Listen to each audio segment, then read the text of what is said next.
Now, it's part of the government's plans to slash greenhouse gas emissions from transport to net zero by the middle of this century. It's been announced that the sale of new petrol and diesel trucks will be banned by 2040.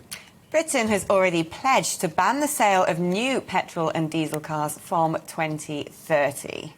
Well, let's talk to our Midlands motoring expert, Danny Kelly, about this. There he is, Hey. Danny. Well, we're so happy to see you back. Now, is this a case of hitting drivers and jobs? Because, well, frankly, unless you can afford to buy a new high-tech car or lorry, it's a bit of a big ask, isn't it? Do you know, Alex, I had an MOT and a service guy in on Tuesday, and his car failed miserably, which is a safety thing. It's not an emission thing. And he was saying to me, Danny, I feel despair and helplessness. And what he said, Alex, he said, what is the point of me trying to look after my carbon footprint when you have India and China belching out more CO2 disproportionately than any other country? And yet I am being punitively attacked by this government because in September, October, I'm not going to be able to buy the cheap fuel at the local Morrison's 500 metres away. I'm going to have to buy the premium fuel, which supercars and high-performance cars depend on. And how am I supposed to get in a lecky car? And then he said the fact that he lives on a terrace street in Warwick. How are you supposed to charge your car? You've got trip hazards. Do they honestly expect you to put cables out overnight to charge? And what happens if there's 2 or 3 cars in the family dotted around this tight terrace street in Warwick? And as for trucks, Alex, EU directives is that if you drive for 4.5 hours as a trucker, you have to by law stop for 45 minutes. Now, does that then involve you stopping? It should be arrest, by the way, but does that then involve you trying to find somewhere to charge something that's about 20 meters long and weighs 44 tons? And how long that is going to charge and take to charge? It's going to have an effect on everything. It really is. Now, Danny, there are a group of people doing all right out of all this, and that's people selling second-hand motors, because at the moment it's very difficult to get hold of a new car because there's a shortage of chips. It's difficult to feel sorry for second-hand motoring dealers, Danny, because actually you're doing all right.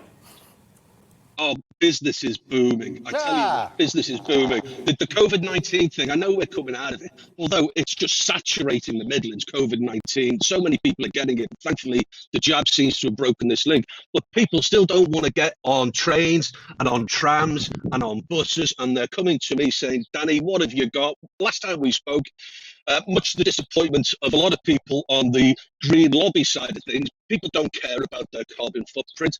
And they're really concerned, Simon, about the electric car option, because in 2010, as you just alluded to, they have no option but to buy an electric car.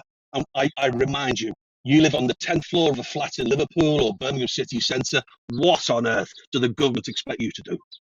Does that worry you? Do you think there's going to come a moment where all of a sudden, because you're not allowed to drive, or there's going to be a ban on new sales of petrol and diesel, that more and more people are going to want electric cars, and there aren't many of those in circulation second-hand?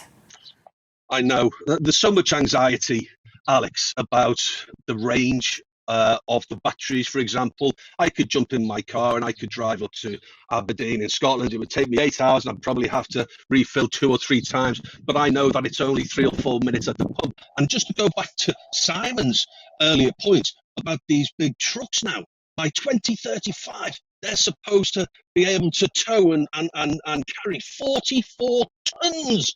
44 tons. And they need to get from Aberdeen to Warwick to London with all of these breaks in between, because you've got to have your 45-minute break.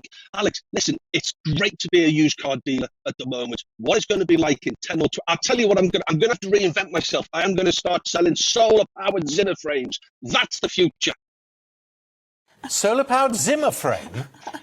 You could be my first customer. Thanks. Oh, thanks, Danny. Yeah, really nice. I'm just on a serious note, though, because there's another point here about electric vehicles, which at the moment you don't pay road tax. And I'm just wondering how the government has worked out they're going to pay for all this.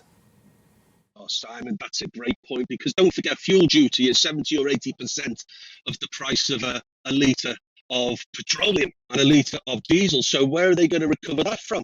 The road tax I'll give you an example. There's a car behind me that's £585 a year to tax, and I've got cars at the dealership that are zero to tax. So I think that they'll start hitting me for more money to tax my car behind me, and maybe I will be compensating for the zero or the very low tax cars. But you're right, that's a great point. Where's the extra shortfall? Because the government, they depend on that revenue. So who they're going to get that from, I don't know.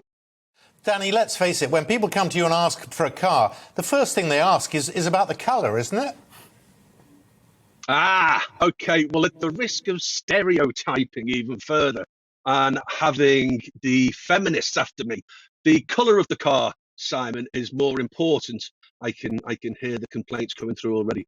This is why I'm not on Twitter. No one can complain directly. The colour of the car, I think, is more important to the lady. I'm starting to sound like Swiss Tony, the motor dealer here. The colour of the car is more important to the lady. It's not insignificant. Fellas tend to be more pragmatic. This is the last appearance on GBNews. I enjoyed it whilst I had it. But yes, colours are important to the women. Do you know what I was going to say, Danny? That is so true, because do you know what really gets on my nerves? You can only seem to get cars these days in red, silver, black or white. I used to drive a lovely little turquoise MX-5, and then when I went to upgrade it, I was like, oh, where are all the fun colours? And Alex, again, you're right. The motoring world in the UK went mad about 12 years ago for white. All of a sudden, I sold new cars for dealers around the Midlands, and nobody wanted white. And then, say, probably 10 or 12 years ago, all of a sudden, white exploded. And most cars nowadays are, well, I'd say disproportionately more white than, say, other colours. But there are some great colours out there. Alex, you're right. Boring, mundane. Greys, blacks, blues, but you very rarely see a lovely sort of green. In fact, the car behind me is called Silverstone Blue. It's got silver and blue in it, and that's a nice colour. It's not a boring colour, and colours are so important to the used car price as well, believe it or not. Depending on what the colour of the car is, depending on whether it's a big, heavy metal German car, it could be, say, £1,200 difference. If you've got a boring, solid blue, your heavy metal German car is probably worth £1,000 less than a beautiful, something like that. Welcome to the GB News YouTube channel. You can watch us live 24 hours a day, catch up on your favourite shows and join in the conversation in the comments below. Don't forget to subscribe and you'll never miss any of our exclusive content.